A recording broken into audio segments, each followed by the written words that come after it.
Hi, I'm Brian Comer, and I'm here with my partner, Desi Tobias. We're two of the three lawyers from Tobias, McCormick and Comer, and we've received a number of questions from people in the community about different things as it relates to COVID-19, and we're here to answer some of those questions. So, Desi, why don't you get us started? One of the questions I've heard a lot is whether the statute of limitations, that is the time in which to file a lawsuit, whether that keeps running while everything else is shut down. Yeah, Brian, that's a good question. The Alabama Supreme Court has addressed that specifically. They've issued orders throughout this whole time frame about court procedures and what should happen, and they have stopped all in-court procedures except for certain emergency necessities, but all in-court hearings have been suspended or extended in terms of a time frame. However, in these same orders, the Alabama Supreme Court has noted that they do not have the authority to suspend a statute of limitations. So those continue to run. And that means that if you have a case, for instance, like a negligence case, where the statute of limitations is 2 years and that time is running, you still need to have a lawsuit filed within that time frame, so it will not be time barred in the future. Good. So definitely still want to contact somebody as soon as possible, because once the time runs out, then there's nothing that can be done. That's right. Yeah, Brian, we often hear questions or hear stories about scams that are occurring. Somehow people using this crisis to try to prey or take advantage of people. Can you talk about that? Yeah, unfortunately, anytime there's a natural disaster or any kind of an emergency, people try to take advantage of people who are vulnerable to such attacks.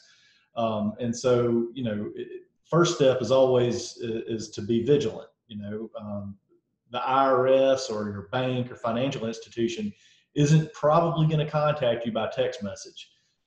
They're definitely not going to ask you for personal information by email, account numbers, things like that. And so if you get anything that looks a little suspicious, check it out.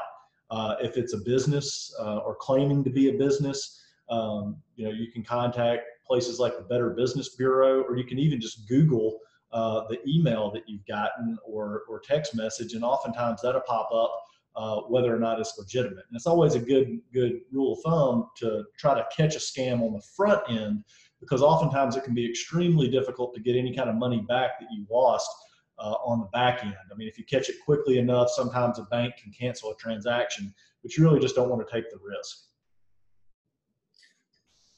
What about people who are furloughed or having financial issues?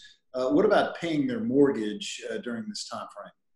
Yeah, anytime there's a situation where people have lost their jobs or reduction in hours or income, the first thing that people worry about is what about where I live? What about my home? What about my apartment? And the best thing that I've heard from banks is to always be proactive. Reach out to your bank, reach out to your landlord, and ask if accommodations can be made. There can be things like a forbearance where you basically hit the pause button for 60 or 90 days on the mortgage. And in that situation, usually the interest still continues to run, but you want to be careful that there's not a lump sum payment that's due at the end of that paused period. Sometimes the bank can tack it on to the end of the note, and then that's how you make it up. But the main thing is to be proactive. What you don't want to do is just go, just not pay it and not contact the bank. And if you can take the steps ahead of time, then you can avoid getting in trouble on the back end. So you just always want to communicate with them. And another question I've had posed to me, Desi, is about the automobile insurance rebates. I know some companies have put out commercials about that.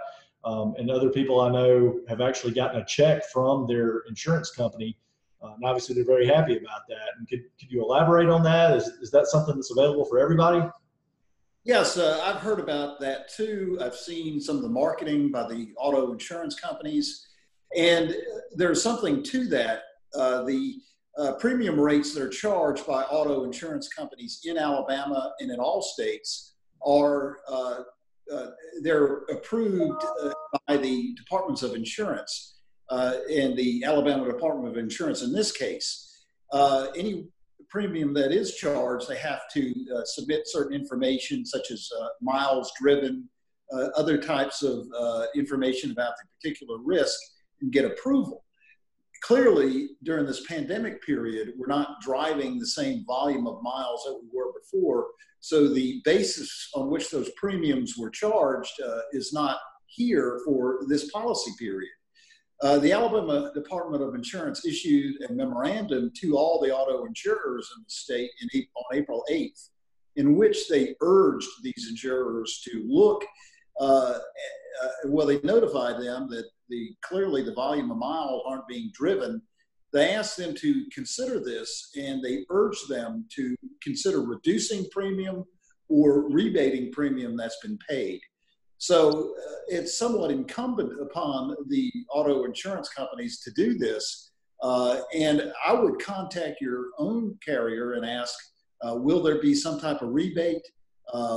If you have not heard from them already, will there be some type of reduction in the future? How do they plan to meet this notification? And there will be some type of response, and I would hope that it's some type of response consistent with giving the consumer some type of break on this. Oh, that's great. So definitely contact your insurance carrier. Well, that's good. Well, those are the questions that we have for now. We appreciate you watching. If you like this format, and feel free to leave any kind of comments you have for us below.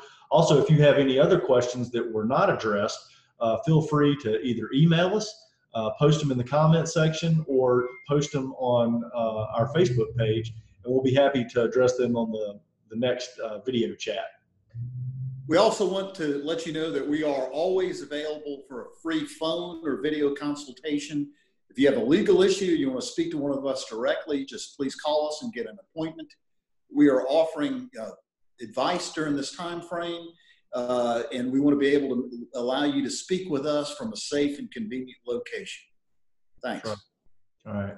Thanks so much for watching. We'll see y'all next time.